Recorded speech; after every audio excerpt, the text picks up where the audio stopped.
Assalamualaikum warahmatullahi wabarakatuh. Kembali lagi sama aku, Aruf.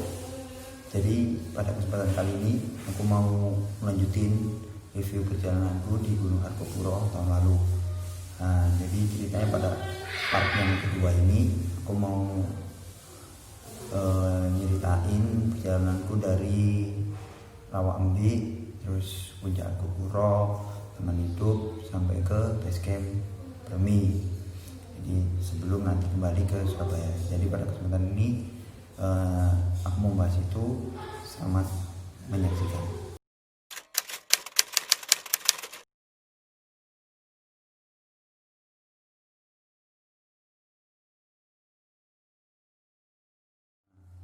Setelah kemarin dari Rawambi, kita melanjutkan perjalanan menuju ke Puncak Argopuro.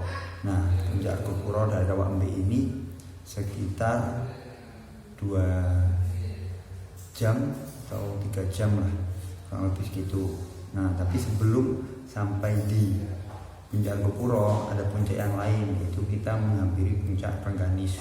Kalau Puncak Rengganis ini dari Rawambi ini sekitar 1 jam, 1,5 jam lah. Jadi sebelum sampai ke, jadi jalannya itu nyambang, kalau ke kanan ke Puncak Argopuro, kiri ke Puncak Rengganis. Jadi waktu itu kita mutusin buat ke Puncak Rengganis dulu, baru habis itu ke Puncak Argopuro. Jadi mungkin habis ini teman-teman bisa lihat beberapa foto atau video di Puncak Rengganis dulu.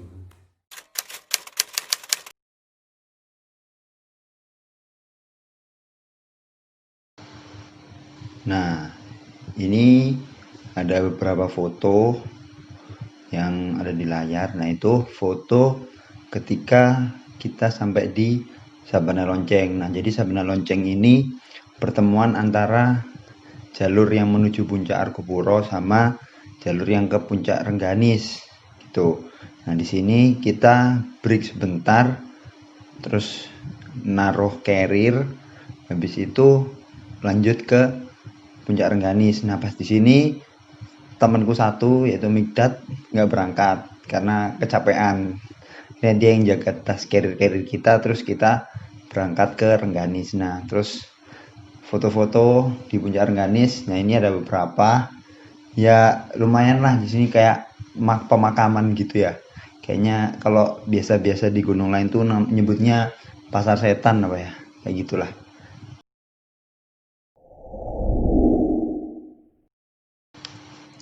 Nah, jadi di Puncak Rengganis ini kita nggak terlalu lama ya. Waktu itu cuman paling 15-20 menitan lah foto-foto, habis itu ngambil berapa video, langsung turun lagi ke Sabana Lonceng.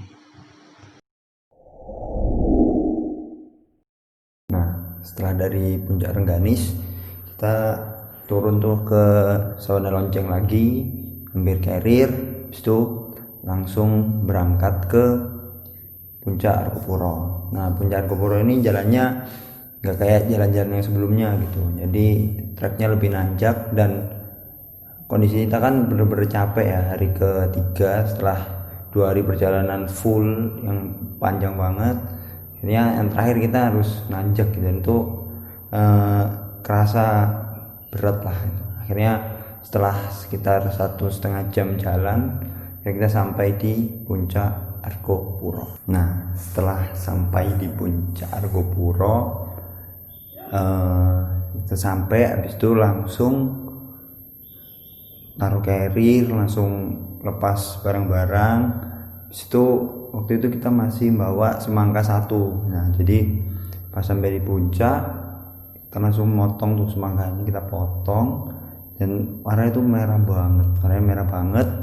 Dan karena yang sebelumnya waktu di pos Metair 1 itu kita buka semangka itu masih belum mateng kan. Nah, pas sampai di Puncak Argopuro itu rasanya semangka itu kayak menggoda sekali gitu. Bersyukur banget semangkanya mateng dan seger banget. Itu akhirnya situ di Puncak Argopuro sekitar sejam itu udaranya tuh kayak kita foto-foto itu nunggu momen awannya hilang, jadinya nunggu langit biru baru foto-foto, habis itu gelap lagi, langit biru lagi, gitu-gitu terus sampai sekitar kayak gitu terus 1 jam. Habis itu baru kita lanjut turun menuju ke Taman Hidup.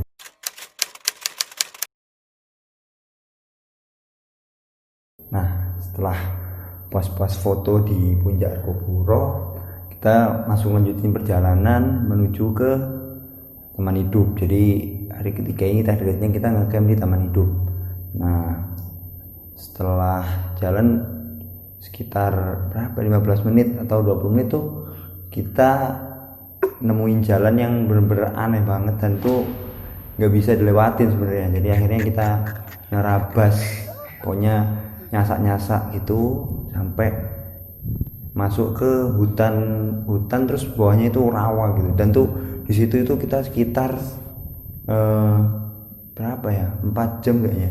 Jadi perjalanan dari Puncak Argopuro ke Taman Hidup itu makan waktu sekitar 6 jaman kalau nggak salah. Jadi kita sampai ke Taman Hidup itu bener-bener sore, bener-bener mau gelap gitu kita sampai di Taman Hidup. Dan tuh buat kita capek karena apa namanya, jadi kita mau tuh bawa map ya, map downloadan tuh tulisannya cuma 4 jam doang, 3 jam 4 jam gitu. Nah itu waktu kita jalan kok kita sampai 5 jam gitu, sampai 6 jam. Saya kira kita ngerasa capek, dan kayaknya yang buat kerasa capek itu di situ karena mapnya kok 3 jam, kita jalannya udah 5 jam nggak nyampe gitu.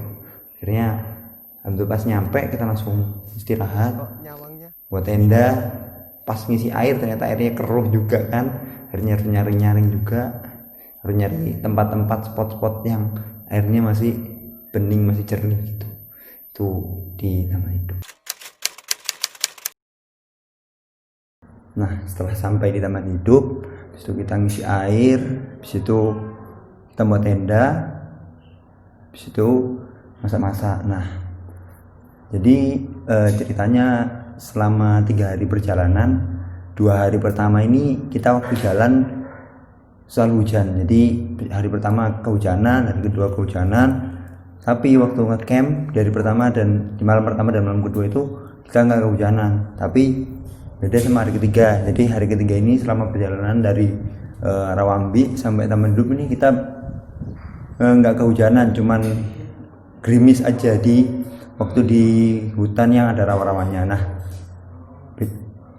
waktu malam ketiga, camp ketiga, hari ketiga, malam ketiga, nah itu beda ceritanya. Jadi waktu malam hujan deras banget sampai tenda kita ini genang gitu, masukkan air hujan sampai genang. Jadi tidur kita basah-basahan sampai harus nguras tenda gitu kan, harus nguras air pakai nesting dan lain sebagainya. Dan akhirnya buat kita malam itu nggak bisa tidur gitu. Akhirnya kita kebanyakan dari kita terjaga gitu sampai pagi karena harus nguras air gitu tadi.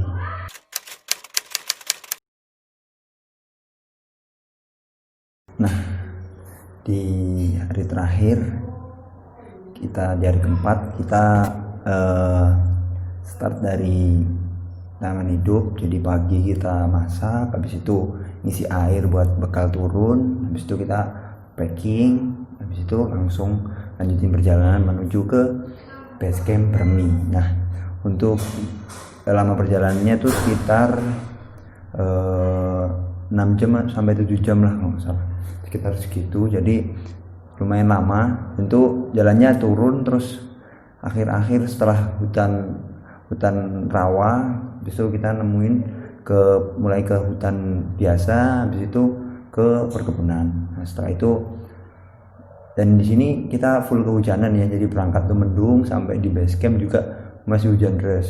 Akhirnya kita sampai terus packing sebentar, habis itu konfirmasi kalau udah sampai di base camp Bermi. Habis itu langsung lanjutin ke Surabaya pakai bis angkutan desa lah, pokoknya pakai kendaraan yang ada di situ. Dan itu kendaraan terakhir kalau nggak salah, karena kita berangkat dari base camp ke Surabaya itu jam berapa ya, jam 5-an lebih lah, tuh bis terakhir yang nganter ke terminal Probolinggo. Nah, jadi ini adalah rangkaian perjalanan selama mendaki Gunung Argopuro.